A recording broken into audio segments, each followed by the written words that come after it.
Hello everyone, मेरा नाम है राधा चतुर्वेदी। मैं एक क्लिनिकल साइकोलॉजिस्ट हूँ। आज हम एक ऐसी मानसिक समस्या के बारे में बात करेंगे जिसका नाम है बायपोलर डिसऑर्डर। अगर हम बायपोलर डिसऑर्डर के बारे में समझना चाहें तो बेसिकली सबसे सरल भाषा में हम इस तरह से समझ सकते हैं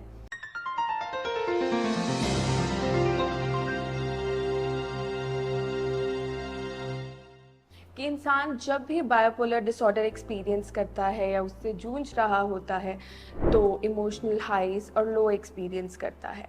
if we talk about emotional highs तो उसमें इंडिविजुअल मेनिक और हाइपोमेनिक सिम्टम्स एक्सपीरियंस करता है। अगर हम मेनिया समझना चाहें तो मेनिया में एक एक्सट्रीम एनर्जी होती है, एक्सट्रीम थॉट्स होते हैं, एक्सेसिव थॉट्स होते हैं।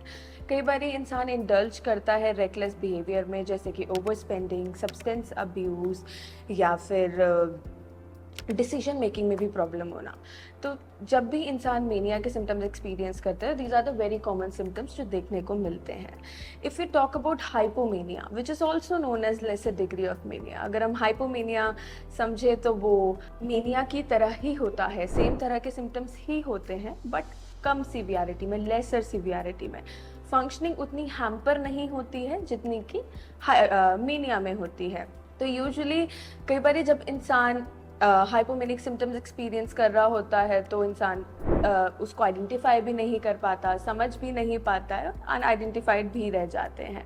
तो आइए अब हम समझते हैं इमोशनल लोस के बारे में। जैसा कि मैंने बताया कि जब इंसान बायोपोलर में होता है तो दो तरह के फेजेस को एक्सपीरियंस करता है, एक होता है मेनिया और दूसरा होता है डिप्रेशन।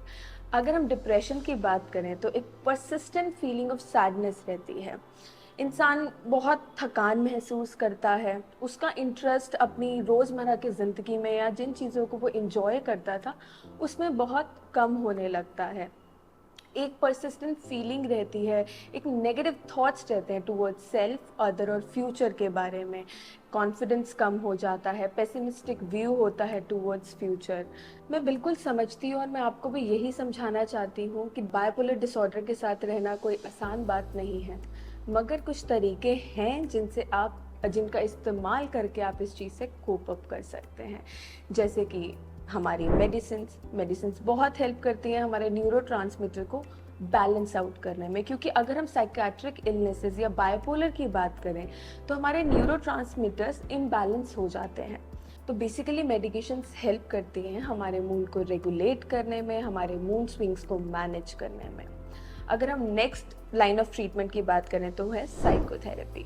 साइकोथेरेपी एक तरह की टॉक थेरेपी है जिसमें हम कुछ तरह की थेरेपीज़ का इस्तेमाल करते हैं। अगर मैं डिप्रेशन में बात करूँ तो स्पेसिफिकली कॉग्निटिव बिहेवियरल थेरेपी बहुत अहम रोल प्ले करती है, along with that dialectical behavioural therapy, जिसमें हम कुछ टेक्निक्स, कुछ स्ट्रैटेजीज या कुछ ऐसे स्किल्स सीखते हैं जो कि हमें हेल्प करता है इस परेशानी को मैनेज करने में। आइए अब हम समझते हैं तीसरी क्या सबसे ज़रूरी चीज़ है। तो सबसे ज़्यादा ज़रूरी होते हैं हमारे लव्ड वंस। तो सपोर्ट सिस्टम बहुत इम्पोर्टेंट होता है। जितना आप अपने करीबी इंसान के साथ रहेंगे, अपनी बातें शेयर करेंगे, उतना ही बेहतर होता है और हेल्प करता है हमारे मूड को बैलेंस आउट करने में। अगर मैं चौथी एक और टेक्निक की बात करूँ या एक और स्ट्रैटेजी की बात करूँ तो वो होता है अपना डेली रूटीन मेंटेन करना। आप सब जानते हैं अगर हम एक इफ़ेक्टिव डेली रूटीन मेंटेन करते हैं तो हमारी नींद अच्छी रहती है, हमारी भूख अच्छी रहती है। तो सबसे ज़्यादा ज़रूरी है एक इफ़ेक्टिव डेली रूटीन मेंटेन करना। Last but not the least एक और स्ट्रैटेजी है जिसको हम कहते हैं सेल्फ केयर। हम सब जानते हैं कि खुद का ध्यान रखना, खुद की जो चीज़ें हमें अच्छी लगती है उसमें इन्वॉल्व होना बहुत ज़रूरी होता है एक अच्छी मेंटल और फिजिकल वेलबींग के लिए। तो बहुत ज़रूरी है कि अपनी लाइफ में कुछ ऐसी एक्टिविटीज़ को प्रायोरिटाइज कीजिए जो कि आपको हेल्प करें एक इफ़ेक्टिव इमोशनल और साइकोलॉजिकल वेलबींग को मेंटेन करने के लिए। तो ये कुछ सिम्टम्स थे और कुछ तरीके जिससे कि हम बायपोलर डिसऑर्डर को समझ सकते हैं और उनसे लड़ सकते हैं।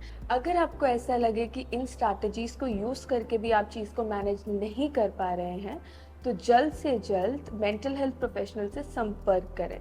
It's better to prevent rather than cure, right? Thank you.